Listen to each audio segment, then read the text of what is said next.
What's up, Thrashers, and welcome back once again to the Thrash Maniac 99 YouTube channel, and I am back with yet another album review, and today I'm talking about one that actually won a poll to get reviewed, because there was a lot of stuff that came out on June 27th.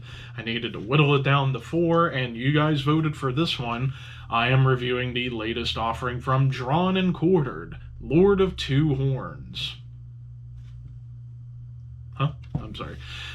Anyways, this also came out on June 27th on Nuclear Winter Records, and this is the band's 9th studio full-length overall from Seattle. I actually have 2 of their albums. I forget what they're called, but yeah, this is just some nasty, dissonant, blasty, cavernous old-school death metal.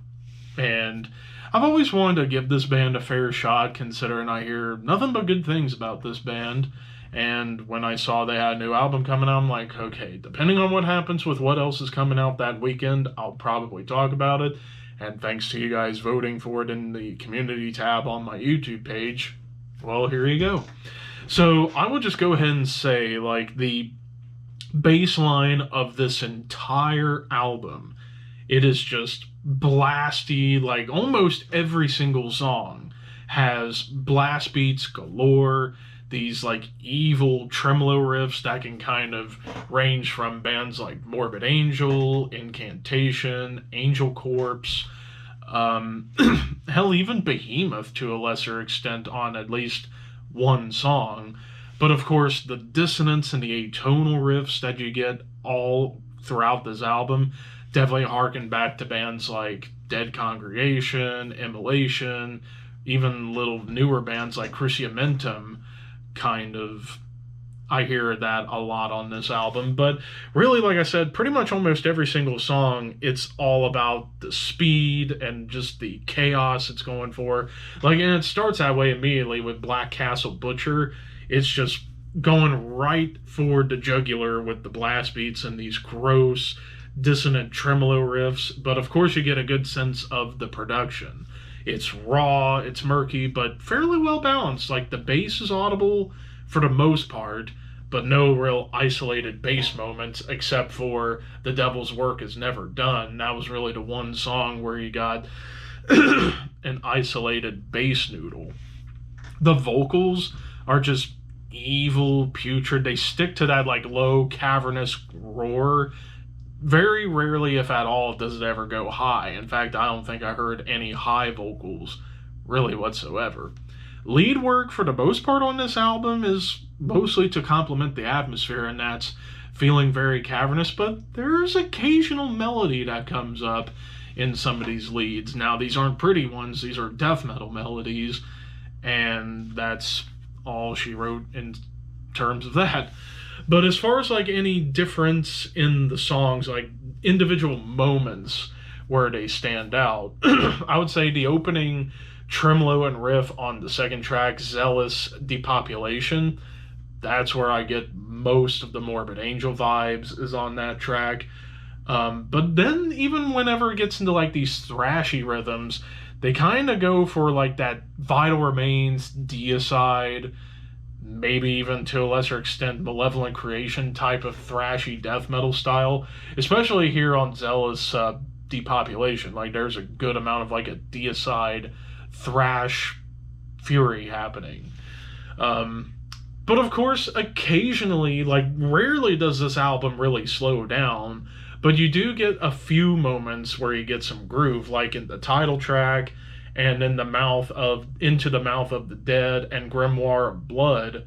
Those 3 songs do bring in a little bit of groove. Even Black Castle Butcher brings in a little bit of groove to kind of break up the intense, like, thrashy, blasty experience that this album is making you go through. One moment that stood out would be the beginning of Into the Mouth of the Dead, where it's a little bit more blackened. Like, that's where I got a tiny bit of like a Behemoth vibe with the dissonance and the blast beats. Kind of felt more like blackened death metal a little bit. Three Rivers of Poison, Blasphemous Persecution. This one was really where the Immolation influence comes through the most when it came down to like the dissonant riffs and tremolos that show up. But dare I say, really across the board on this album, lots of strange riff shifts where it just kind of like, okay, we're going from this riff to this riff, and sometimes they don't really come together smoothly. It's just kind of like blunt force trauma. It's almost like, here, we're gonna shove this riff down your throat, and you're just gonna fucking eat it all. Blech. And so while that's endearing, there are times where I wish some of the transitions could have been a little bit smoother when it came to some of these riff changes. But I forgot to talk about with the drum work. Like, the drum work is just insane. Just absolute insanity. But the last two tracks I thought were the most different tracks on the album. The Devil's Work Is Never Done, which is kind of groovy, but more on the doomy side. Like, dare I say, it's almost a Death Doom song because you get like more doomy riffs and like slower rhythms. Granted, it does get fast towards the end, but I don't recall blast beats showing up here. And of course, these riffs are just oppressive as fuck. And of course, an isolated bass moment there. And then even the leads here, you get some harmonies, and even harmonies show up at the end of the closer, Mass Grave Curse, where you get these like tremolo melodies.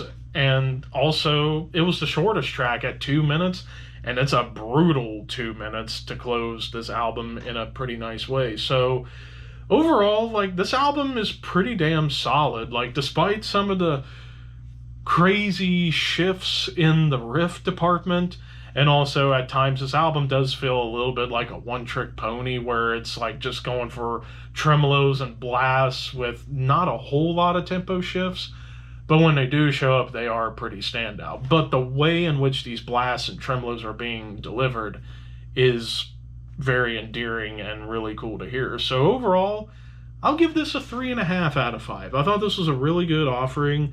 Definitely need to go back and listen to earlier Drawn and Quartered to really get the full scope. But if you are a fan of Incantation, Immolation, Cruciamentum, Dead Congregation, Morbid Angel, Angel Corpse, check this out. This is actually some pretty solid stuff. But of course, those are just my opinions. What did you guys think? Let me know in the comments below. Don't forget to like, comment, share, subscribe, all that fun stuff. But until next time, thank you for watching. Keep your horns high and your dreams wet.